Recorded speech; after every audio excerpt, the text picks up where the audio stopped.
निरंजन अलख निरंजन ओम अलख निरंजन।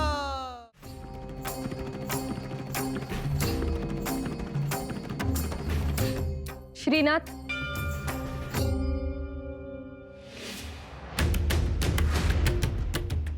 क्षमा असावी श्रीनाथ, आपण राजवाड्याच्या बाहेर जाऊ नये। का? मी तर माझ्या नियमांप्रमाणे भिक्षा मागायला चाललो आहे। आपल्याला आजपासून स्त्री राज्यात भिक्षा मागायला जाता येणार नाही।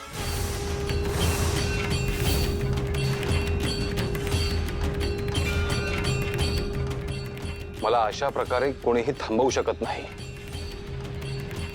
मलाही आपल्याला सांगायला संकोच वाटतोय। मग माझ्या वाटेत थांबू नकोस, माझ्या जाण्याचा मार्ग मोकळा कर। माझी आपल्याला विनंती आहे, आपण इथेच थांबावे। मी मैनावती देवींना बोलावून घेऊन येते, त्याच आपल्याशी बोलती। याचा अर्थ मी तोपर्यंत प्रतीक्षा करायची। मी आलेच।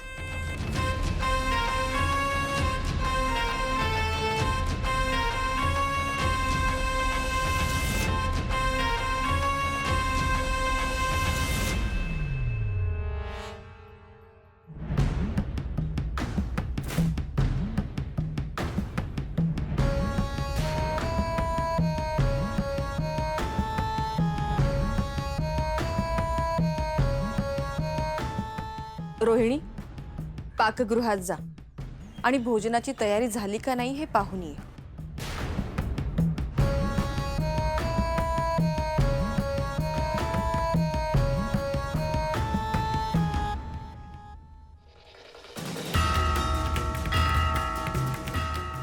मैनावती,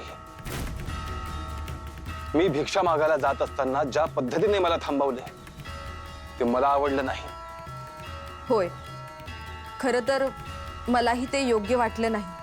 माझ्या कार्यात ज्यांनी विघ्न आणलं त्यांना याआधी मी शासन केलं आहे।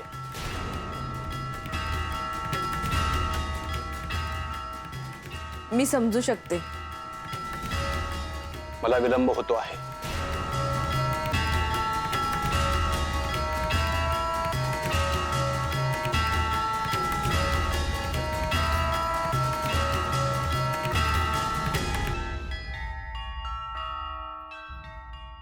तुम्ही अजून राजवस्त्र परिधान केली नाहीत।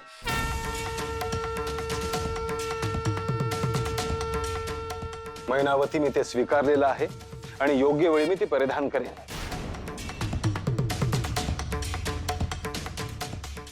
यालाही विलंब होत आहे। हे बघ मैनावती, तू जे सांगितलं ते मी मान्य केलं आहे, परंतु त्याचा भिक्षा मागण्याशी काय संबंध? राजवस्त्र परिधान करण्यासाठी तुम्हाला जे कारण सांगितले होते तेच कारण भिक्षा मागायलाही लागू पडते।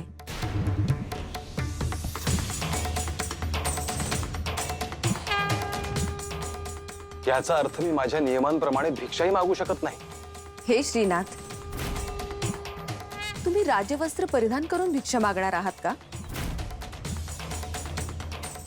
तुमच्यासाठी राजवाड्यातल्या पाकगृहात भोजनाची पूर्वतयारी सुरू आहे, त्यामुळे तुम्ही तुमच्या कक्षात विश्राम करावा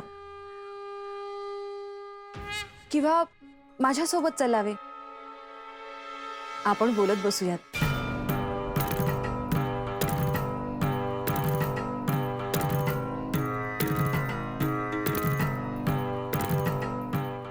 हे श्रीनाथ, स्त्री राज्यात तुम्ही माझ्यासोबत राहण्याचे वचन दिले आहे आणि स्त्री राज्यात भिक्षा मागायला अनुमती नाही तसा मी आदेश दिला आहे, कारण हे स्त्री राज्य कृषी संपन्न आहे। याचा अर्थ एक एक बुरुज ढासळतो आहे। नाथ परंपरेप्रमाणे एक वेळेस भिक्षा मागण्याचा माझा नियम मोडणार। ह्या राजवाड्यातले भोजन कराल तर तुम्हाला निश्चितच आनंद होईल. भिक्षा मागण्याचा माझा शेवटचा दिवस आहे. यानंतर कितीही उत्तम भोजन असले तरी नाथ परंपरेशी केलेली ती प्रतारणाच आहे.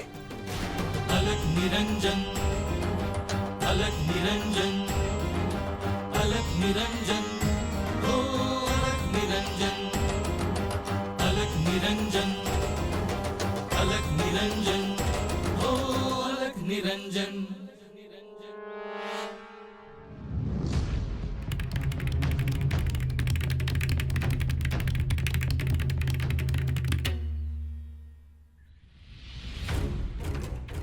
रोहिणी, पाकगृहात काय परिस्थिती आहे? भोजनाची तयारी सुरू आहे. श्रीनाथांना मी भोजनासाठी थांबवले आहे. त्यामुळे आपल्याकडून कोणतीही चूक व्हायला नको. तसे नाही व्हायचे. सगळ्यांना कल्पना आहे की या भोजनाचे काय महत्व आहे. श्रीनाथांना समजावणं थकून टाकणारं आहे. धाडसाने मी त्यांना काही गोष्टी करायला सांगते खरं, परंतु कधी कधी मलाही त्यांची भीती वाटते. त्यांचे ते तीक्ष्ण डोळे, त्यांचा तो धीर गंभीर आवाज, त्यांचा सहज वावर. त्यांनी ठरवलं तर एका क्षणात त्यांना हवं ते करू शकतात. होय देवी, आम्हालाही त्यांच्याबद्दल आदर आहे आणि त्याच वेळेस त्यांची भीतीही वाटते. ते रागवणार तर नाहीत ना, याची काळजी वाटते. माझी ही खिंड मी कशी लढवते आहे ते माझं मलाच ठाऊक. असो,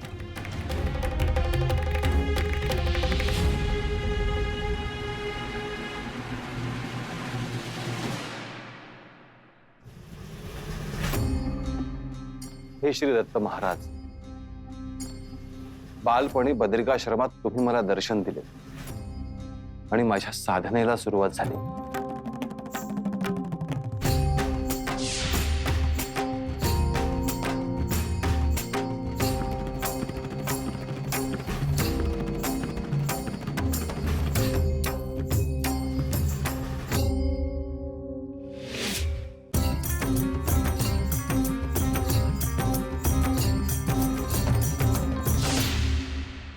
त्यानंतर ह्या क्षणापर्यंत मी कधीही परान्न घेतली नाही. नाथ परंपरेमध्ये भिक्षा हा एक संस्कार आहे जो तुमच्या दीक्षेतून माझ्याकडे आला. अलग निरंजन, आदेश असं म्हणत भिक्षेसाठी मी जो जयघोष करायचो तो आता होणार नाही गुरुवर. खरं तर ह्यामध्ये मैनावतीची ही चूक नाही. हनुमंताला मी जे वचन दिलं त्याचाच हा परिणाम आहे आणि त्याचा मला खेदही नाही.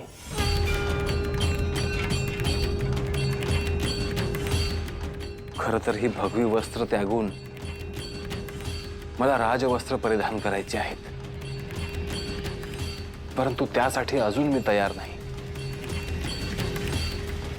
परंतु आपल्याला आणि अन्नपूर्णेला स्मरून मला भोजनासाठी जावे लागेल.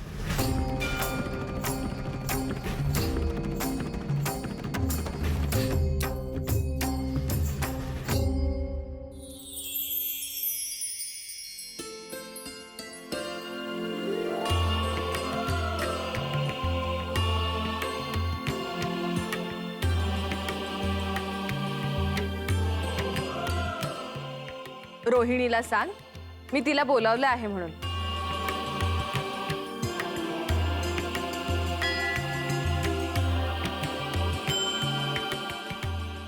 आजचा दिवस माझ्यासाठी खूप महत्त्वाचा आहे.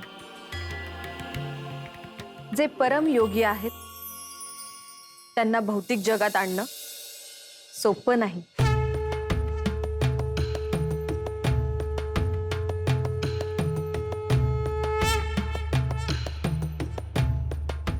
देवी, काय आज्ञा आहे? चंद्रिका माई आणि लतिका यांना मी बोलवलंय म्हणून सांग. मी सगळ्यांना घेऊन येते. काही काळजीचं कारण तर नाही ना? नाही, आज प्रत्येक गोष्ट नीट नेटकी, व्यवस्थित आणि हवी तशी व्हायला हवी म्हणून बोलव. येते मी.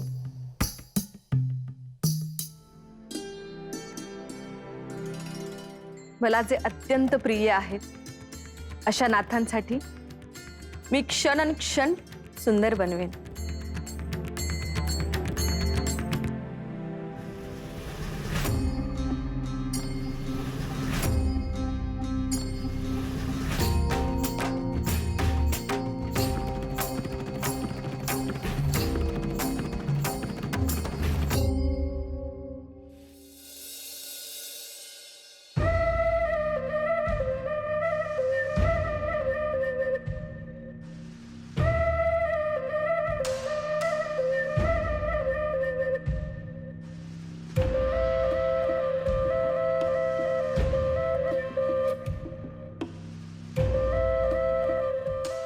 देवी, सर्व काही कुशल आहे ना? अर्थात सगळ्या परिस्थितीवर माझं पूर्ण नियंत्रण आहे.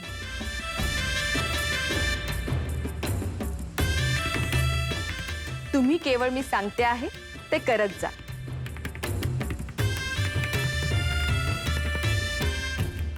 देवी, आपण श्री मच्छिंद्रनाथांना मुख्य प्रवेशद्वारातून पुन्हा माघारी पाठवले असे ऐकले.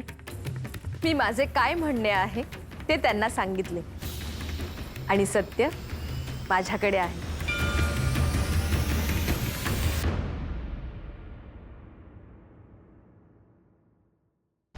देवी, मला एक समजले आहे, सांगू? दुर्गा, मोठी माणसं बोलत असताना मध्ये बोलू नये.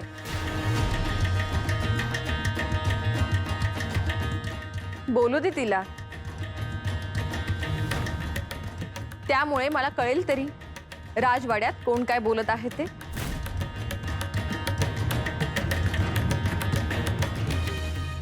दुर्गा, आता बोल.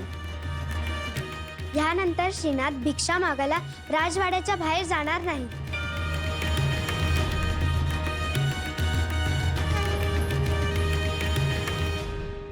दुर्गा, तू योग्य तेच बोलत आहेस. तसेच घडेल. याचा अर्थ नाथांनी तुमचं ऐकलं तर? होय, म्हणून तुमच्या सगळ्यांची जबाबदारी वाढली आहे.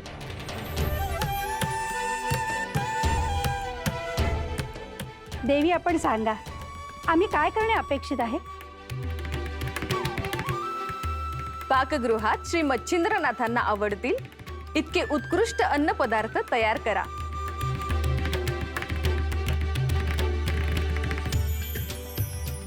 देवी, आपण इतक्या आनंदी दिसता आहात की आपल्याला बघून खूप समाधान वाटलं. देवी, आपण काळजी करू नका. भोजन अगदी स्वादिष्ट होईल याची मी खात्री देते.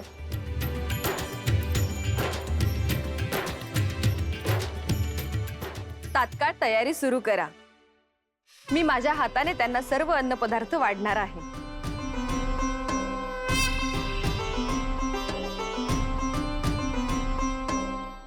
आज्ञा असावी.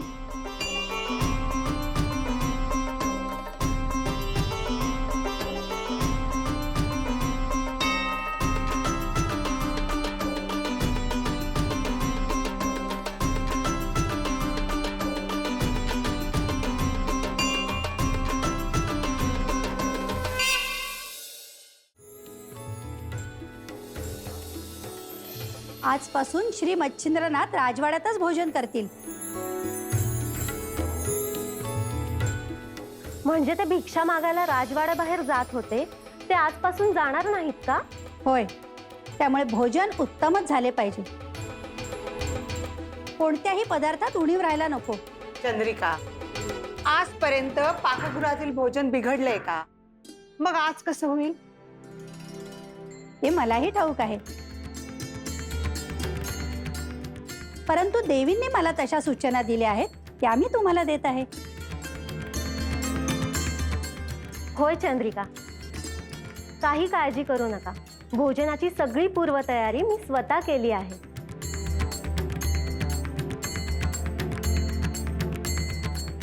तुम्ही सगळं उत्तमच कराल, पण चुकूनही एखादा पदार्थ बिघडणार नाही याची काळजी घ्या. माझंही लक्ष आहे. उलट आज श्रीनाथ भोजन करणार असतील तर हे आमचं अहोभाग्य आहे. आज मी स्वतः कोशिंबीर केली आहे.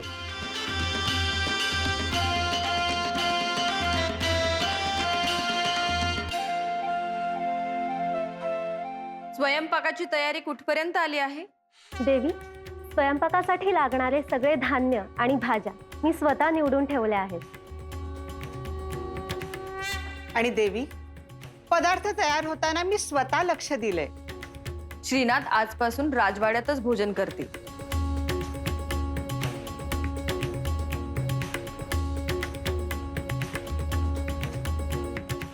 त्यामुळे त्यांच्यासाठी प्रत्येक दिवशी तिन्ही त्रिकाळ भोजनात वेगवेगळे पदार्थ तयार व्हायला हवेत. होय देवी. देवींचे म्हणणे असेही आहे की फक्त उत्तम पदार्थ बनवून उपयोग नाही,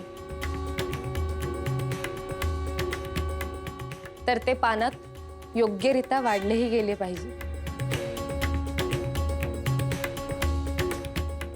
रोहिणी, श्रीनाथ भोजनासाठी आले की सुगंधित धूप लावा, अत्तर शिंपडा आणि ताटाभोवती फुलांची सजावटही करा. होय, मी स्वतः करून घेते.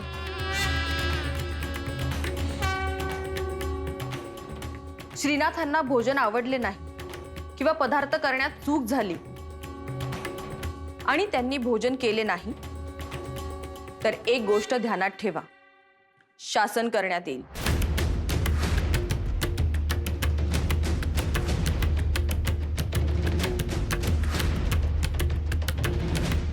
येते मी.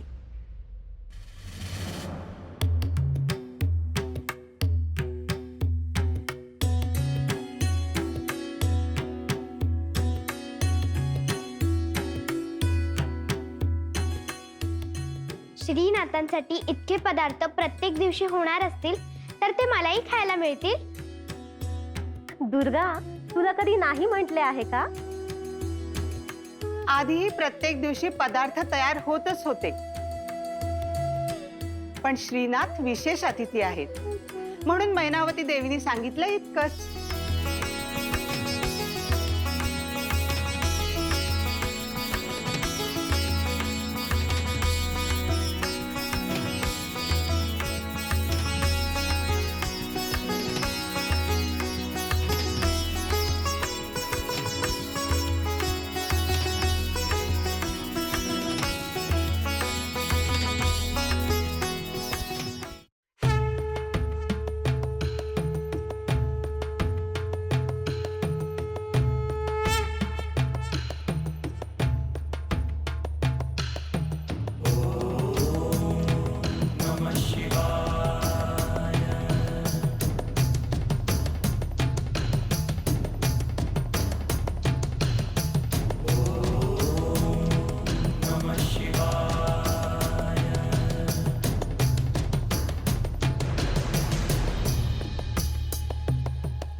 नाथ परंपरेचा जो शृंगार आहे त्यामध्ये भिक्षेसाठीची ही जोळी खूप महत्वाची आहे. एका हाताने जरी भिक्षा मागत असलो तरी सहस्त्र हातांनी या जीवसृष्टीला द्यायचं असतं, हे खूप कमी जणांना माहिती आहे.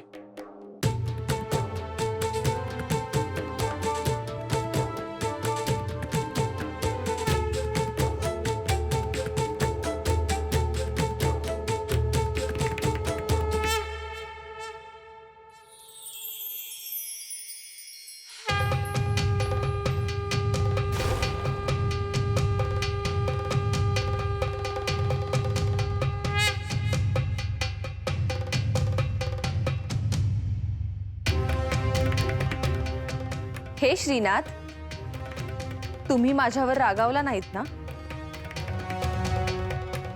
नाही. मी तुम्हाला भोजनासाठी स्वतः बोलवायला आले आहे.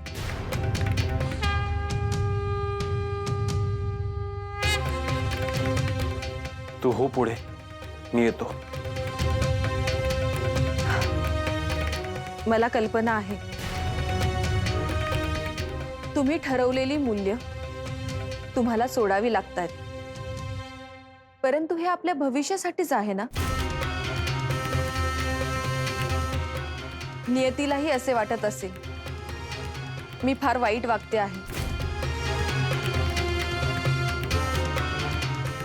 परंतु माझे तुमच्यावर अपार प्रेम आहे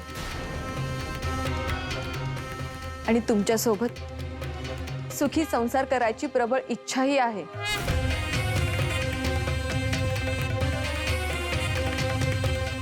येते मी.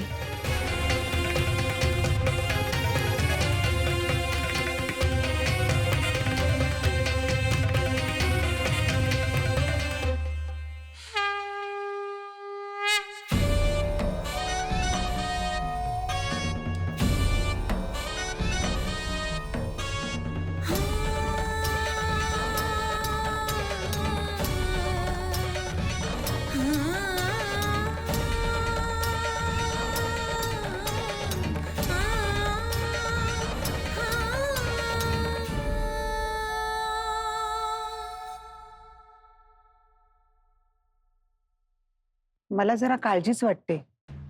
कसली काळजी? माई, सगळी तयारी व्यवस्थित झाली आहे.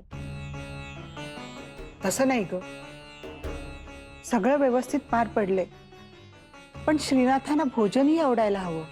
माई, आजवर आपण कित्येक अतिथींसाठी स्वादिष्ट असे भोजन केलेले आहे.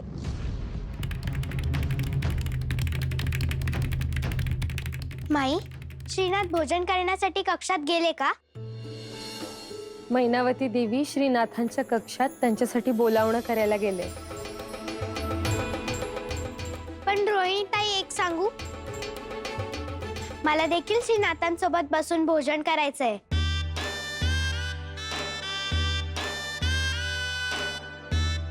श्रीनाथांसोबत भोजनासाठी बसून तू काय करणार? पण तसं नाही, मला त्यांच्यासोबत बोलायला आणि बसायला आवडतं.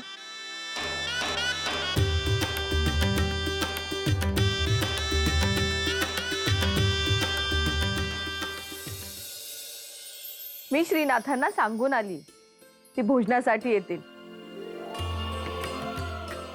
त्यामुळे तुम्ही सगळी मांडामांड करून घ्या.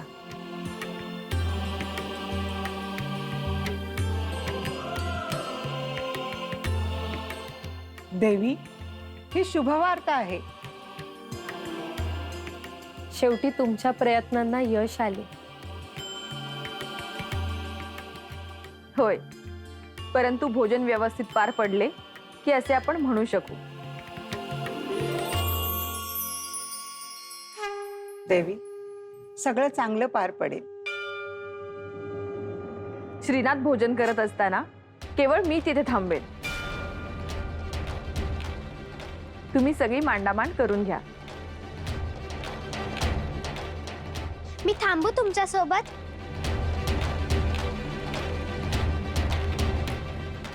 दुर्गा,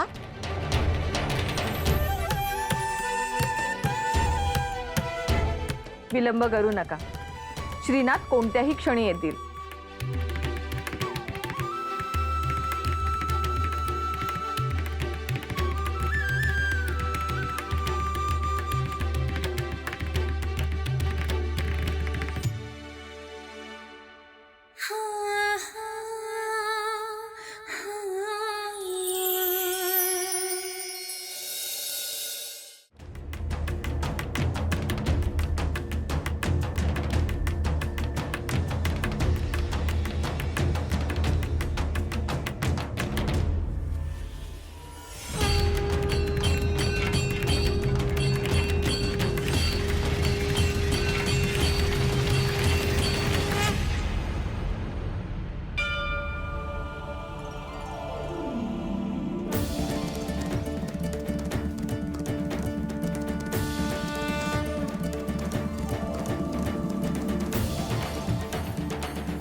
मी भिक्षा मागायला जात असताना ज्या पद्धतीने मला थांबवले ते मला आवडलं नाही. होय, खरं तर मलाही ते योग्य वाटलं नाही. माझ्या कार्यात ज्यांनी विघ्न आणलं त्यांना याआधी मी शासन केलं आहे.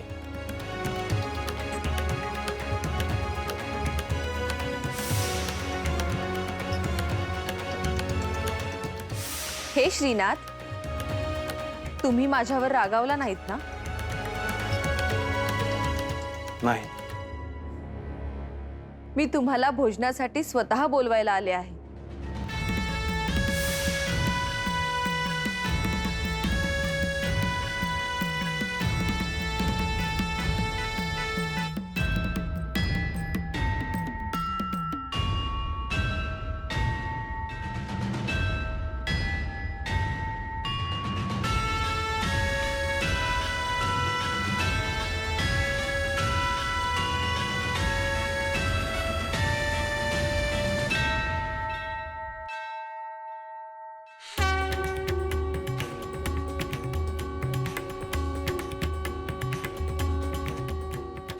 हे श्रीनाथ,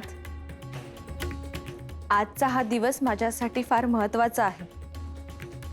तुम्ही स्त्री राज्यात आल्यापासून या क्षणाची मी आतुरतेने वाट पाहत होते.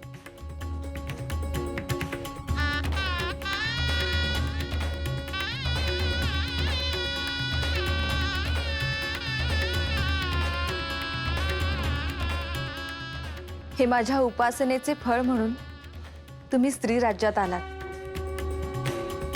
हळूहळू का होईना आपल्यात बोलणं सुरू झालं.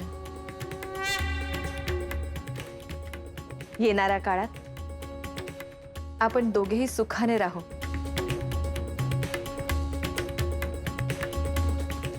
एक ना एक दिवस आपण एकत्र येऊ.